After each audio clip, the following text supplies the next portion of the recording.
Feature trade के 300 महत्वपूर्ण प्रश्न का आज क्लास दूसरा है। तो शुरू करते हैं क्लास को। इसके पहले क्लास में हमने 1 से 20 नंबर क्वेश्चन तक करा दिया था। आज 21 से शुरू करते हैं। तो क्वेश्चन नंबर 21, टूल रूम में प्रयोग होने वाली एंगल प्लेट कौन सी है? ऑप्शन है ग्रेड 1, ग्रेड 2, उसके बाद ग्रेड ए और ग्रेड बी। तो अपना आंसर होगा ग्रेड 1, क्योंकि ये जो होता है ग्रेड ए और ग्रेड बी एंगल प्लेट में कुछ भी नहीं होता है, तो ये दोनों तो ऐसे ही नेगलेक्ट हो गया और बाकी आंसर हो गया ग्रेड 1। चलते हैं। अब दोस्तों मैं आपको एक चीज़ बता देता हूँ एंगल प्लेट के बारे में, एंगल प्लेट के प्रकार के बारे में। तो एंगल प्लेट के मुख्यतः 4 प्रकार होते हैं। एक में होता है plain angle plate, plain solid angle plate. दूसरा होता है स्लॉटेड एंगल प्लेट। तीसरा होता है swivel base angle plate.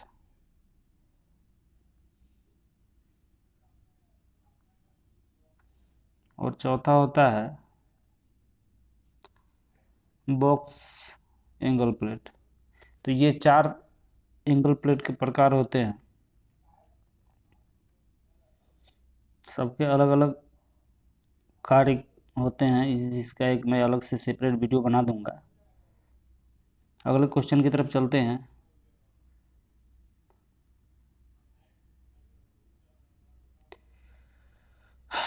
Question number 22, workshop में प्रयोग होने वाली एंगल प्लेट कौन सी है?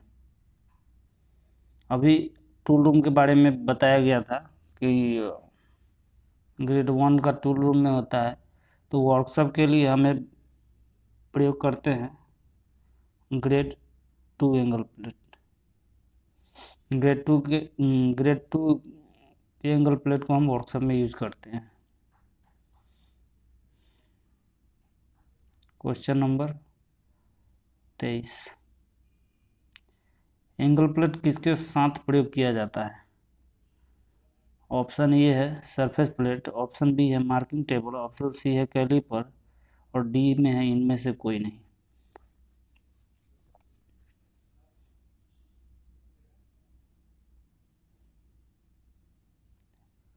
एंगल प्लेट सरफेस प्लेट के साथ प्रयोग में लाया जाता है।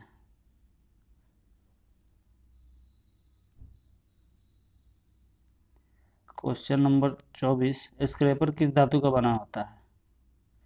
स्क्रैपर किस धातु का बना होता है? Mild steel, high carbon steel, brass या cast iron? Scraper high carbon steel का बना होता है। स्क्रैपर के बारे में हम कुछ बातें जान लेते हैं। स्क्रैपर कहाँ यूज होता है? कभी कभी हम मशीनिंग के बाद भी किसी जॉब पे हाई स्पॉट रह जाता है, तो उसको हटाने के लिए, हाई स्पॉट को हटाने के लिए हम स्क्रैपिंग क्रिया करते हैं, जिससे स्क्रैपर टूल के द्वारा किया जाता है। क्वेश्चन नंबर 25, बड़े वृत्त या चाप की मार्किंग करते समय जिस टूल का प्रयोग करते हैं, बड़े वृत्त या चाप की मार्किंग करते समय किस टूल का प्रयोग करते हैं? ऑप्शन ए में है बैंड स्क्राइबर, ऑप्शन बी में है डिवाइडर, ऑप्शन सी में है ट्रेमर या बेवल प्रोटेक्टर। आपको बता दो, बैंड स्क्राइबर एक मतलब स्क्राइबर का प्रकार है जिसका एक लेग सीधा होता है और दूसरा लेग 90 डिग्री पे मुड़ा हुआ होता है। बैंड स्क्राइबर का कार्य है अधिकतर गोल जॉब के अंदर वाली सतह पर लाइन खींचने के काम आता है बैंड स्क्राइबर। जैसे ये कोई गोल अगर पाइप हो गया, ठीक है, और इसके अंदर हमें मार्किंग करनी है, मान लो कि यहाँ पे कहीं भी मार्किंग करनी हो, तो ये सीधा जो स्क्राइबर है मेरे पास, इससे तो हो नहीं पाएगा। और वही मेरा जो ये स्क्राइबर ये ऐसे बैंड रहेगा तो मैं इसको पकड़ के यहाँ पे मार्किंग कर सकता हूँ, तो ऐसे जगहों पे ज़्यादा यूज होता है बैंड स्क्राइबर। डिवाइडर। अब डिवाइडर के बारे में बता दूँ आपको। डिवाइडर एक प्रकार का मार्किंग टूल है। इसकी दोनों टांगे सीधी होती है और स्क्राइबर की तरह ही नुकीली भी होती है। डिवाइडर बेसिकली ऐसा होता है।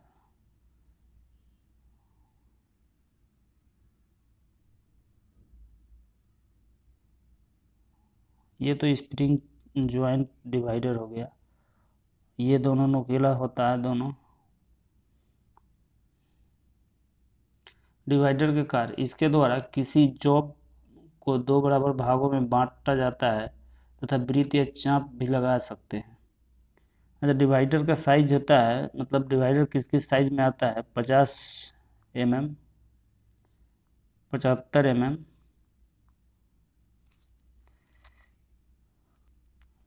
100 mm, 150 mm तथा 200 mm। इन्हीं साइजों में डिवाइडर पाए जाते हैं। और डिवाइडर का काम तो हमने बता ही दिया। ये मान लेते हैं कि यहाँ पे हमने मार्किंग कर रखा है, अब इसको आधा करना है, तो यहाँ से यहाँ इसके आधा से ज़्यादा में एक मार्किंग यहाँ कर लेंगे डिवाइडर से, फिर एक यहाँ कर लेंगे, फिर इधर से यहाँ कर लेंगे, फिर यहाँ कर लेंगे और इसको मिला देंगे। तो ये बेसिकली डिवाइडर का ये काम होता है। या फिर हमें कोई चाप लेना है तो वो भी डिवाइडर करता है, या फिर कोई ब्रीथ बनाना हो तो ये डिवाइडर का काम है। अगला हम देख लेते हैं ट्रेमल। बड़े वृत्त या चाप की मार्किंग करने के लिए हम ट्रेमल का उपयोग करते हैं, तो इसका आंसर हो जाएगा ट्रेमल। ठीक है, 25 नंबर क्वेश्चन का आंसर हो जाएगा ट्रेमल। अब बेबर प्रोटेक्टर के बारे में जान लेते हैं। बेबर प्रोटेक्टर क्या होता है। बेबर प्रोटेक्टर मुख्यतः डी आकार का, या फिर चांद कह लेते हैं, वैसे बेसिक भाषा में चांद ही कहते हैं, ये होता है डिवाइड बेबर प्रोटेक्टर। और इसमें जो होता है, इधर से 1 से लेके 180, और फिर इधर से भी एक, यहाँ पे एक और यहाँ पे 180 मार्किंग की हुई होती है। दाएं और बाएं दोनों तरफ से होती है। इसका मुख्य कार्य है, इस 1 डिग्री में, मतलब औसत मान होता है 1 डिग्री, तो 1 डिग्री से किसी भी कोण को माप या मार्क कर सकता है 1 डिग्री के अंतर में। ठीक है, मतलब 1 हो गया, 2 हो गया, 3 हो गया, 4 हो गया, ऐसे करके ये मार्किंग या माप कर लेता है। तो बड़े वृत्त या चाप की मार्किंग करते समय किस टूल का प्रयोग करते हैं हम, ट्रेमल का प्रयोग करते हैं, ट्रेमल। ठीक है, अगला क्वेश्चन देखते हैं।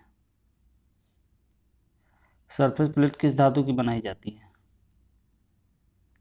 क्वेश्चन 26, सरफेस प्लेट किस धातु की बनाई जाती है। सघन तंतु, ढलवा लोहा, ग्रेनाइट, ग्लास, उपयुक्त सभी। सरफेस प्लेट हम इन सभी की बना लेते हैं, तो इसका आंसर हो जाएगा उपयुक्त सभी। क्वेश्चन नंबर 27, निम्न में से कौन सा एंगल प्लेट का प्रकार है। आपको हमने बताया था एंगल प्लेट के प्रकार के बारे में, solid angle plate, adjustable angle plate, box type angle plate, या फिर सब। तो इसका आंसर हो जाएगा उपयुक्त सभी।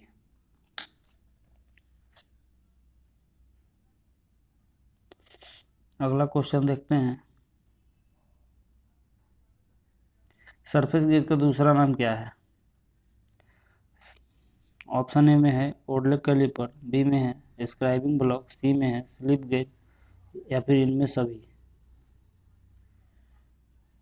तो सरफेस गेज को हम स्क्राइबिंग ब्लॉक कहते हैं। अब हम जानते हैं कि ओडले कैलिपर क्या होता है। ओडले कैलिपर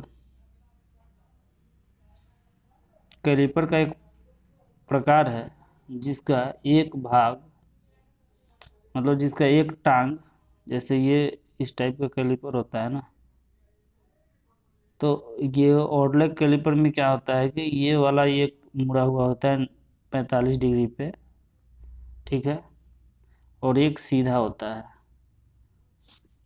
इसका प्रयोग हम तब करते हैं जब गोल जॉब का सेंटर निकालना होता है तथा समानांतर लाइनें खींचनी होती हैं। जैसे यहाँ पे एक अगर जॉब है, ठीक है, और हमें इस पे समानांतर लाइन खींचनी है, ठीक है, तो हम क्या करेंगे कि ये जो मेरा ओडलेग कैलिपर है, तो जैसे मान लेते ये इसका एक 90 यहाँ लगा देंगे, ठीक है, और फिर हम यहाँ पे समानांतर लाइनें खींच सकते हैं। तो ऐसे ही जैसे ये यहाँ पे लगा दिया, फिर इसको बढ़ा के यहाँ पे खींच लिया, एक यहाँ पे बेस मान के वहाँ पे रख, इसका लेग जो है, जो मुड़ा हुआ लेग बेस पे रहता है, दूसरा बढ़ा के हम लोग मार्किंग कर लेते हैं। स्लिप गेज, ये जो है स्लिप गेज आयताकार आकार का ठोस ब्लॉक होता है, ठीक है, ये इस टाइप का ब्लॉक छोटा छोटा आता है अलग अलग सेट में। इस गेजों का कार्य अन्य गेजों के सूक्ष्ममापी यंत्र को प्रसिद्धता चेक करने के लिए तथा साइन बार को सेट करते समय किया जाता है। इसका दूसरा नाम है, इसका स्लिप गेज का दूसरा नाम है Johnson gauge. Johnson gauge Johnson gauge block या वेबर वेबर गेज ब्लॉक कहते हैं। वेबर गेज ब्लॉक भी इसको कहते हैं। अगले क्वेश्चन की तरफ चलते हैं। स्क्राइबिंग ब्लॉक का पॉइंट कोण कितना होता है? 12 से 15 डिग्री, 20 से 25 डिग्री, 30 डिग्री या 45 डिग्री। स्क्राइबर के पॉइंट का कोण होता है 12 से 15 डिग्री। ये बहुत बार एग्जाम में पूछ चुका है, तो आप लोग ध्यान दीजिएगा इस चीज पे।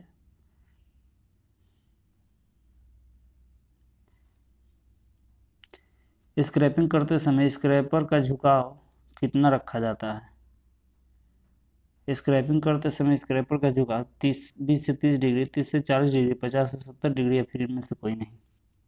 तो इसका राइट आंसर हो जाएगा 30 से 40 डिग्री। अगला क्वेश्चन देखते हैं। इंजीनियर वाइज का साइज किससे लिया जाता है? लेंथ ऑफ जा लेंथ ऑफ मूवेबल जा, मतलब मूवेबल जा की लंबाई से, विड्थ ऑफ जा मतलब जा की चौड़ाई से, या फिर हाइट ऑफ वाइस के हाइट से, या फिर मैक्सिमम जा ओपनिंग से। तो इसका राइट आंसर हो जाएगा विड्थ ऑफ जा। इंजीनियर वाइस का साइज लिया जाता है जा की चौड़ाई से।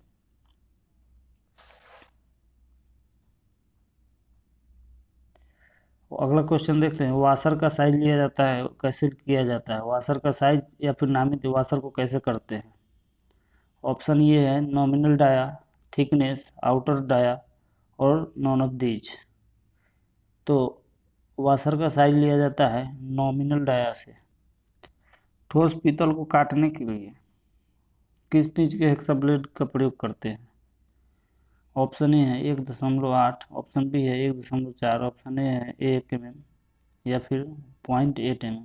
ठोस पीतल को काटने के लिए हम 1.8 mm पिच का हेक्साब्लेड उपयोग करते हैं। आपको बता दें कि मुलायम तांबा पीतल धातु के लिए कोर्स ब्लेड जिसका पिच 1.8 होता है तथा उसमें दांतों की संख्या 14 प्रति इंच होता है। आपको मैं एक टेबल लिखवा देता हूँ, ठीक है, जो आपके लिए बेहद उपयोगी होगा।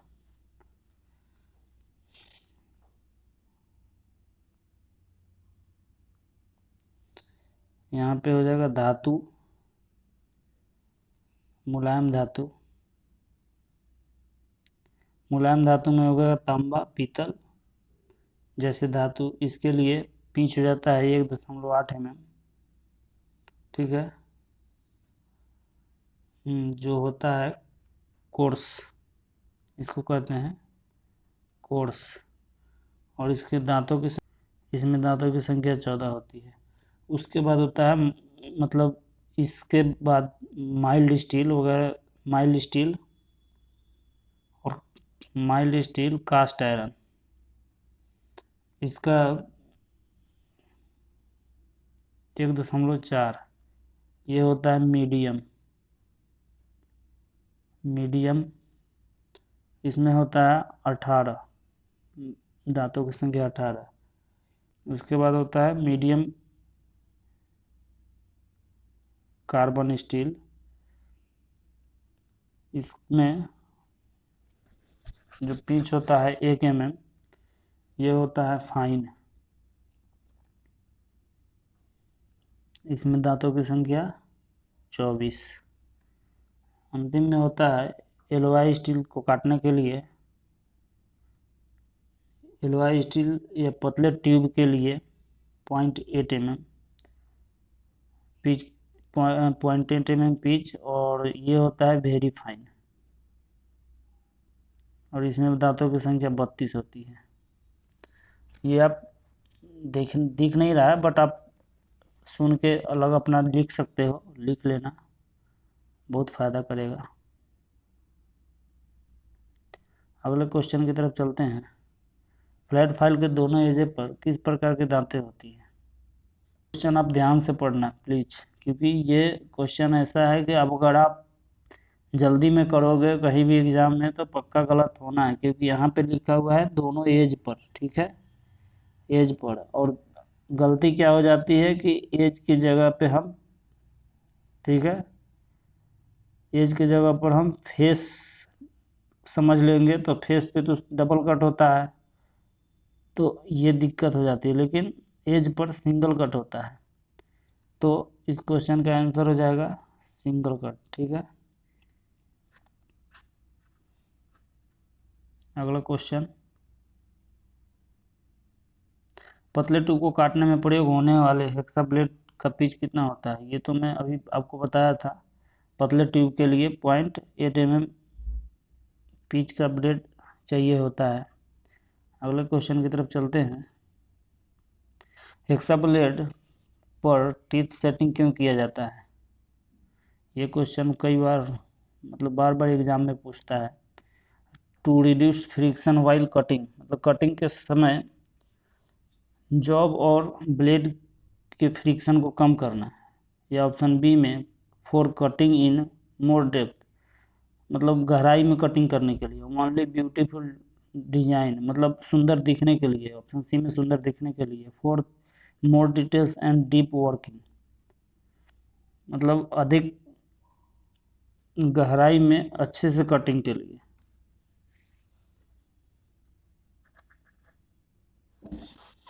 इसका आंसर हो जाएगा, तो हेक्साब्लेड की टीथ को सेटिंग किया जाता है इसलिए क्योंकि यह फ्रिक्शन को कम करे, कटिंग के समय यह फ्रिक्शन को कम करे, तो ऑप्शन ये राइट आंसर। फाइल को लंबाई, फाइल की लंबाई कहाँ से कहाँ मापते हैं? ऑप्शन ये point to shoulder, point to tag, point to heel, या फिर heel to tank. Point to heel मतलब पॉइंट से लेके, सॉरी, पॉइंट टू शोल्डर मतलब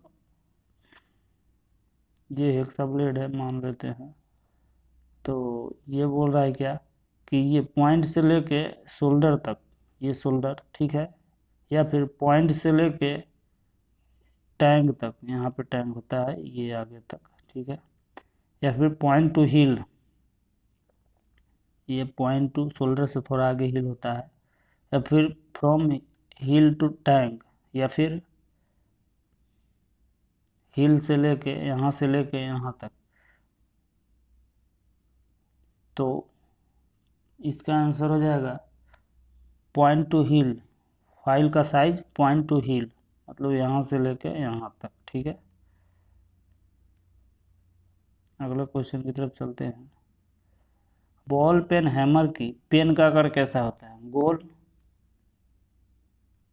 गोल, वर्गाकार, सीधा या फिर क्रॉस?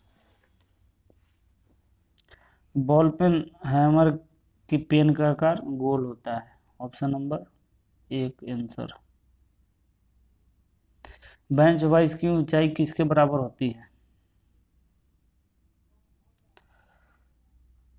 बेंच वाइज की ऊंचाई किसके बराबर होती है? कारीगर के कंधे के बराबर, कारीगर के कोहनी के बराबर, कारीगर के बराबर या घुटने के बराबर? तो बेंच की ऊंचाई होती है कारीगर के कोहनी के बराबर। अगला क्वेश्चन चलते हैं। सेकंड कट फाइल किस वर्गीकरण के अंतर्गत आता है? Second cut file option A में ग्रेड के अनुसार, कट के अनुसार, ग्रेड और कट दोनों के अनुसार, साइज के अनुसार। ये है हमारे चारों ऑप्शन। तो इसका आंसर हो जाएगा ग्रेड के अनुसार होता है सेकंड कट फाइल। एक चीज बता देता हूँ, सभी फाइलों के प्रकार या फिर किस वर्गीकरण में कौन कौन से फाइल आता है। तो according to length, according file आता है, जैसे ये, जैसे 100, 150, 200, 250, 350 और 450, इतने में आता है अपना according to shape. According to shape इसमें आता है flat file, hand file, triangular file, square file, half round file, rough file, round file और नाइफ एज फाइल, ठीक है। इतनी फाइलें आती है अकॉर्डिंग टू शेप। अगला प्रकार होता है according to cut. According to cut इसमें होता है single cut, double cut, raft cut, curve cut और स्पाइरल कट।